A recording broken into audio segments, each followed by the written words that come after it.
دو سروں والے عجیب الخلقت گائے کے بچے کی پیدائش۔ شمالی میسیڈونیا میں عجیب الخلقت گائے کے بچے کی پیدائش ہوئی۔ یہ نایاب گائے کا بچہ دو سروں کا حامل ہے۔ اس کی 4 آنکھیں، 2 منہ اور 2 کان ہیں۔ اس کے مالک کا کہنا ہے کہ اس کو صبح معلوم ہوا کہ اس کی گائے بچے کو جنم دینے والی ہے، مگر جب وہ وہاں پہنچے تو انہوں نے دیکھا کہ وہ عام گائے کے بچے سے یکسر مختلف ہے اور اس کے 2 سر ہیں۔ اس نے فوری جانوروں کے ڈاکٹر کو کال کی اور اسے بلایا۔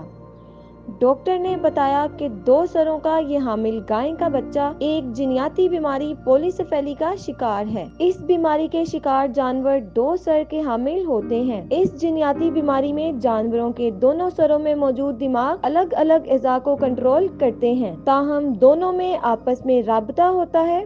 یہ بیماری جڑواں جانوروں میں بننے کے عمل کے دوران میں ہی رک جانے سے ہوتی ہے، جس کی وجہ سے پیدائش کے بعد بھی جانور کے اعضاء ایک دوسرے سے جڑے ہوئے ہوتے ہیں۔ گائے کے بچے کا مالک فی الحال اسے دودھ پلانے کے لیے بوتل کا استعمال کرتا ہے۔